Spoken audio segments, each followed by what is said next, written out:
18/11/23 प्रातः मुरली। ओम शांति। बाप दादा मधुबन। मीठे बच्चे, मनुष्य को देवता बनाने की सर्विस का तुम्हें बहुत बहुत शौक होना चाहिए, लेकिन इस सर्विस के लिए स्वयं में हड्डी धारना चाहिए। प्रश्न है, आत्मा मैली कैसे बनती है? आत्मा पर कौन सी मैल चढ़ती है? उत्तर है, मित्र संबंधियों की याद से आत्मा मैली बन जाती है। पहले नंबर का खिचड़ा है देह अभिमान का, फिर लोभ मोह का खिचड़ा शुरू होता है। यह विकारों की मैल आत्मा पर चढ़ी है। फिर बाप की याद भूल जाती है, सर्विस नहीं कर सकते हैं। गीत है, तुम्हारे बुलाने को जी चाहता है। ओम शांति। यह गीत बड़ा अच्छा है। बच्चे गारंटी भी करते हैं कि आपका सुन करके फिर यह ज्ञान सुनाने की दिल होती है। याद तो बच्चे करते हैं, यह भी जरूर है कोई याद करते होंगे और मिले भी होंगे। कहा जाता है कोटों में कोई आकर के यह वर्षा लेते हैं। अभी तो बुद्धि बहुत विशाल हो गई है।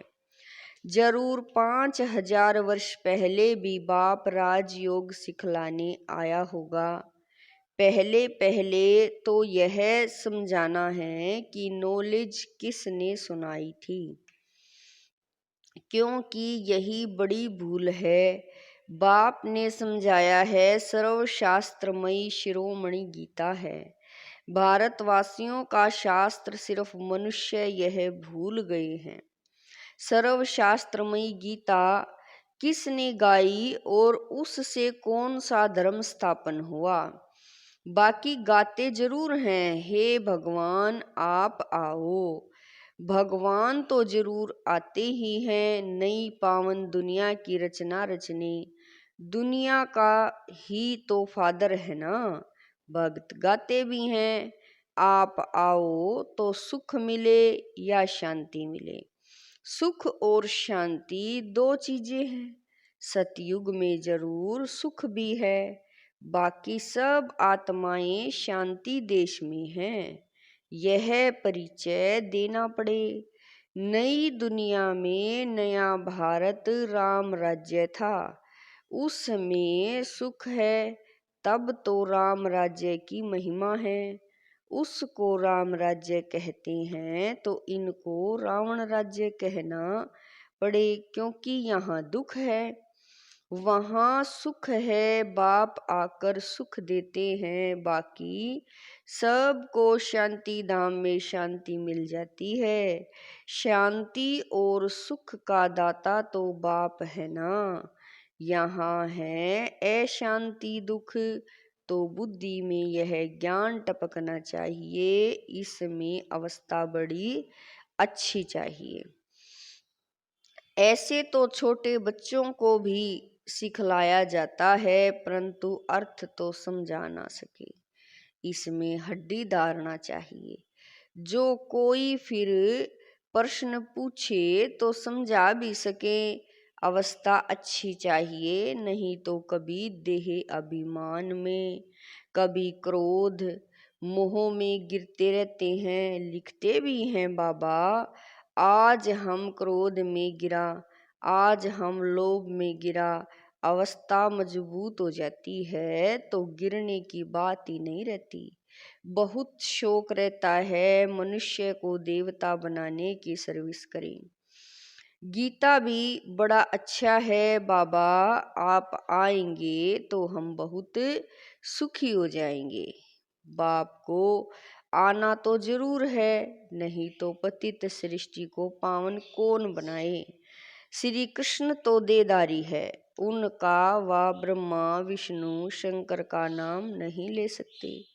गाते भी हैं पतित पावन आओ, तो उनसे पूछना चाहिए यह तुमने किसके लिए कहा? पतित पावन कौन है और वह कब आएगा?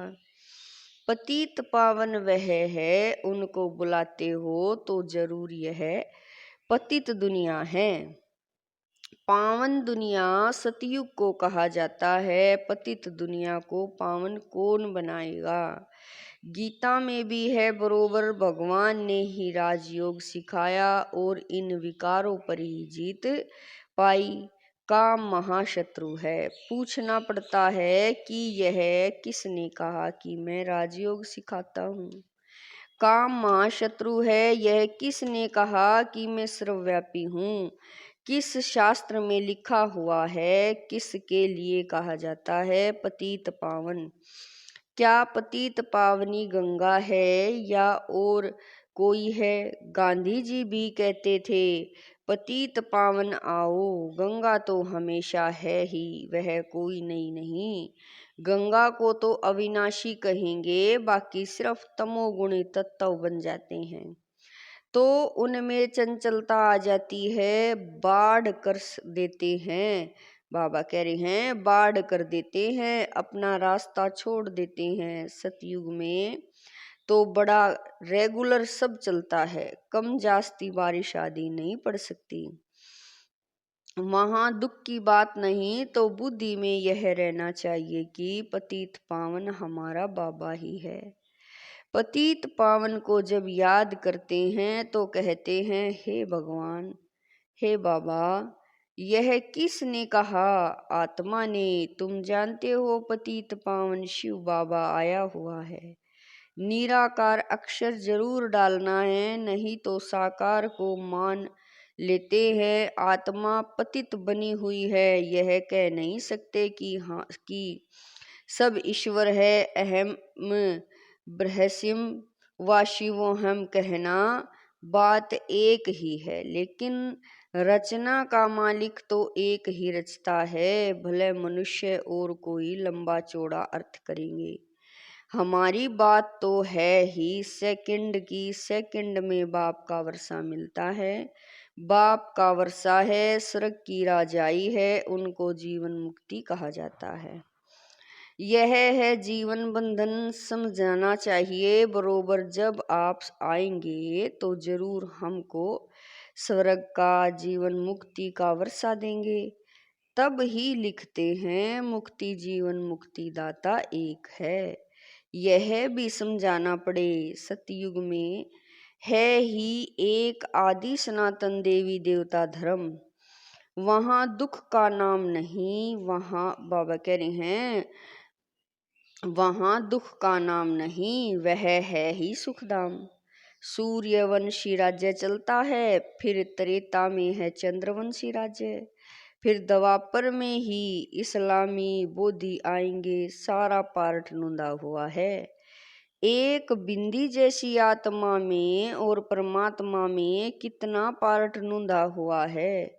शिव के चित्र में भी यह लिखना पड़ता है कि मैं ज्योतिर्लिंगम जितना बड़ा नहीं हूँ, मैं तो स्टार मिसल हूँ। आत्मा भी स्टार है, गाते भी हैं, भ्रुकुटी के बीच में चमकता है अजब सितारा, तो वह आत्मा ही ठहरी। मैं भी परमपिता परम आत्मा हूँ, परंतु मैं सुप्रीम पतित पावन हूँ। मेरे गुण अलग हैं, तो गुण भी यह लिखने पड़े।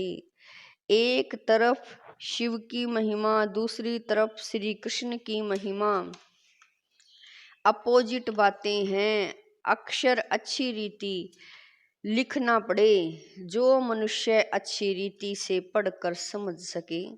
स्वर्ग और नरक, सुख और दुख, चाहे श्री कृष्ण का दिन और रात कहो, चाहे ब्रह्मा का कहो, सुख और दुख कैसे चलता यह तो तुम जानते हो। सूर्यवंशी है 16 कला, चंद्रवंशी है 14 कला।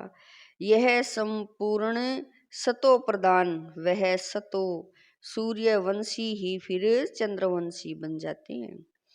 सूर्यवंशी फिर त्रेता में आएंगे तो जरूर चंद्रवंशी कुल में जन्म लेंगे। भले राजाई पद लेते हैं, यह बातें बुद्धि में अच्छी रीति बैठनी चाहिए। जो जितना याद में रहेगा, देही अभिमानी होगा तो धारणा होगी। वह सर्विस भी अच्छी करेंगे, स्पष्ट कर किसको सुनाएंगे।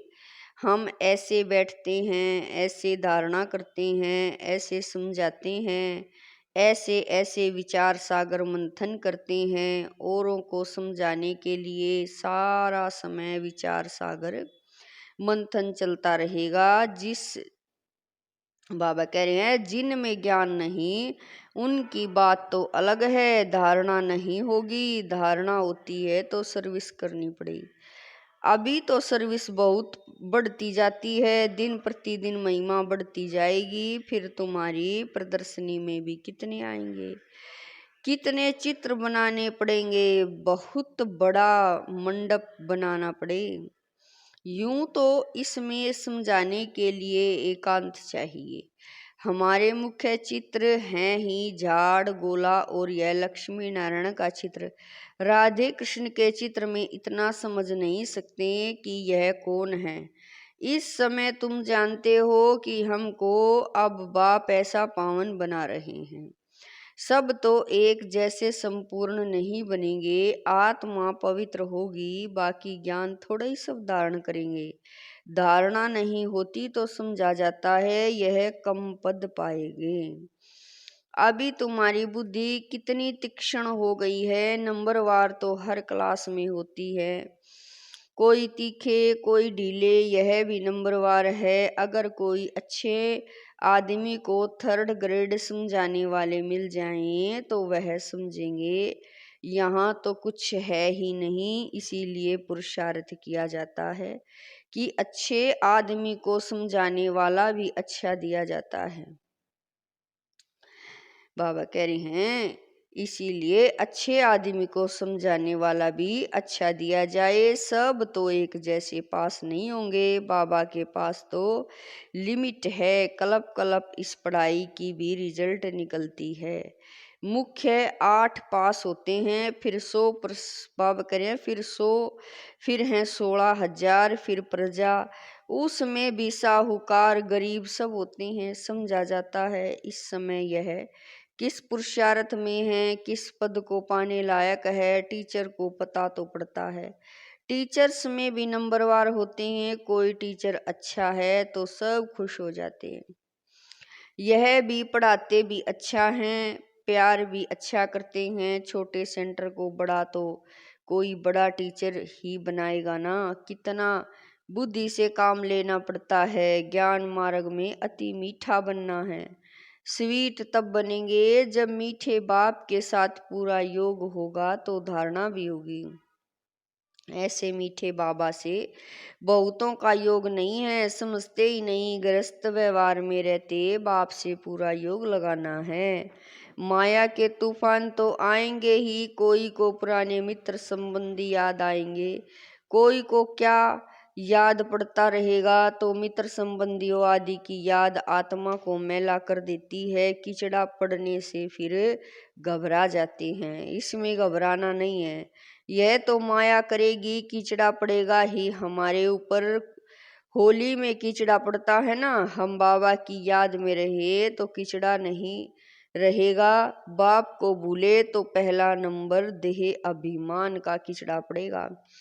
फिर लोभ मोह आदि सब आएगा। अपने लिए मेहनत करनी है, कमाई करनी है और फिर आप समान बनाने की मेहनत करनी है। सेंटर पर सर्विस अच्छी होती है। यहाँ आते हैं तो कहते हैं हम जाकर प्रबंध करेंगे, सेंटर खोलेंगे। यहाँ से गए खलास। बाबा खुद भी कह देते हैं तुम यह सब बातें भूल जाएंगे। यहाँ तो भट्ठी में रहना पड़े जब तक समझाने लायक हो जाएं। शिव बाबा का तो सबसे मीठा कनेक्शन है ना। समझ सकते हैं किस प्रकार की सर्विस करते हैं। स्थूल सर्विस का इजाफा मिलता अवश्य है, बहुत हड्डी सर्विस करते हैं, परंतु सब्जेक्ट तो है ना। उस पढ़ाई में भी सब्जेक्ट होते हैं तो इस रूहानी पढ़ाई के लिए भी सब्जेक्ट है। पहले नंबर की सब्जेक्ट है याद, पीछे पढ़ाई, बाकी सब है गुप्त। इस ड्रामा को भी समझाना पड़ता है। यह भी कोई को पता नहीं है कि 1250 वर्ष हर एक युग में है। सतयुग कितना समय था, अच्छा वहाँ कौन सा धर्म था सबसे जास्ती जन्म यहाँ किसके होने चाहिए, बोधि इस्लामी आदि। इतने जन्म थोड़े ही लेंगे, किसकी बुद्धि में यह बातें नहीं हैं। शास्त्रवादियों से पूछना चाहिए कि तुम भगवान वाच किसको कहते हो। सर्वशास्त्रमयी शिरोमणि तो गीता है। भारत में पहले तो देवी देवता धर्म था, उनका शास्त्र कौन सा, गीता किसने गाई, श्री कृष्ण भगवान वाच। तो हो ना सके स्थापना और विनाश कराना तो भगवान का ही काम है। श्री कृष्ण भला कब आया, अभी किस रूप में है, शिव बाबा के वो अपोजिट श्री कृष्ण की महिमा जरूर लिखनी पड़ेगी। शिव है गीता का भगवान, ऊन से श्री कृष्ण को पद मिला। श्री कृष्ण के 84 जन्म भी दिखाते हैं। पिछाड़ी में फिर ब्रह्मा का एडोप्टेड चित्र भी दिखाना पड़े। हमारी बुद्धि में जैसे 84 जन्मों की माला पड़ी हुई है, लक्ष्मी नारायण के भी 84 जन्म जरूर दिखाने पड़े। रात को विचार सागर मंथन कर और ख्याल चलाना पड़ता है। सेकंड में जीवन मुक्ति मिलती है, इसके लिए हम क्या लिखें। जीवन मुक्ति माना स्वर्ग में जाना, सो तो जब बाप स्वर्ग का रचेता आए, उनके बच्चे बने तब स्वर्ग के मालिक बने। सतयुग है पुण्य आत्माओं की दुनिया, यह कलयुग है पाप आत्माओं की दुनिया। वह है निर्विकारी दुनिया, वहाँ माया रावण का राज्य ही नहीं है। भले वहाँ यह सारा ज्ञान नहीं रहता, लेकिन हम आत्मा हैं, यह शरीर बूढ़ा हुआ, इसको अब छोड़ना है। यह तो ख्यालात रहते हैं ना, यहाँ तो आत्मा का भी ज्ञान कोई में नहीं है। बाप से जीवन मुक्ति का वर्षा मिलता है तो याद भी उनको करना चाहिए ना। बाप फरमान करते हैं मन मना भव, गीता में यह किसने कहा कि मन मना भव, मुझे याद करो और विष्णुपुरी को याद करो, यह कौन कह सकता है। श्री कृष्ण को तो पतित पावन कह न सके, 84 जन्मों का राज भी कोई थोड़े ही जानते हैं। तो तुम्हें सबको समझाना चाहिए। तुम इन बातों को समझकर अपना और सबका कल्याण करो तो तुम्हारा मान बहुत होगा। निडर हो जहाँ तहाँ फिरते रहो, तुम हो बहुत गुप्त, भले ड्रेस बदल कर सर्विस करो। चित्र सदैव पास में हो, अच्छा मीठे मीठे शकील दे बच्चों प्रति, माता पिता बाप दादा का याद प्यार और गुड मॉर्निंग। रूहानी बाप की रूहानी बच्चों को नमस्ते। हम रूहानी बच्चों की रूहानी माता पिता बाप दादा को दिलवा जान शिकवा प्रेम से याद प्यार गुड मॉर्निंग नमस्ते ओम शांति। मेरे बाबा लाख लाख शुक्रिया मेरे बाबा। धारणा के लिए मुख्य सार है। नंबर 1, मीठे बाप से पूरा योग लगाकर अति मीठा और देही अभिमानी बनना है। विचार सागर मंथन कर पहले स्वयं धारणा करनी है और फिर दूसरों को समझाना है। नंबर 2, अपनी अवस्था मजबूत बनानी है, निडर बनना है, मनुष्य को देवता बनाने की सर्विस का शौक रखना है। वरदान है सदा खुशी की खुराक खाने और खिलाने वाले खुशहाल खुश नसीब भवै। वरदान है सदा खुशी की खुराक खाने और खिलाने वाले खुशहाल खुश नसीब भवै। आप बच्चों के पास सच्चा अविनाशी धन है, इसीलिए सबसे साहूकार आप हो।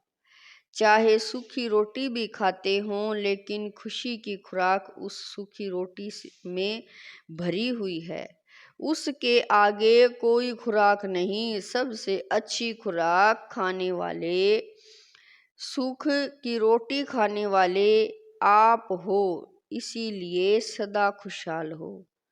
तो ऐसे खुशहाल रहो जो और भी देखकर खुशहाल हो जाए, तब कहेंगे खुश नसीब आत्माएं। स्लोगन है नॉलेजफुल वह है जिसका एक भी संकल्प व बोल व्यर्थ न हो। स्लोगन है नॉलेजफुल वह है जिसका एक भी बोल और संकल्प व्यर्थ न जाए। ओम शांति।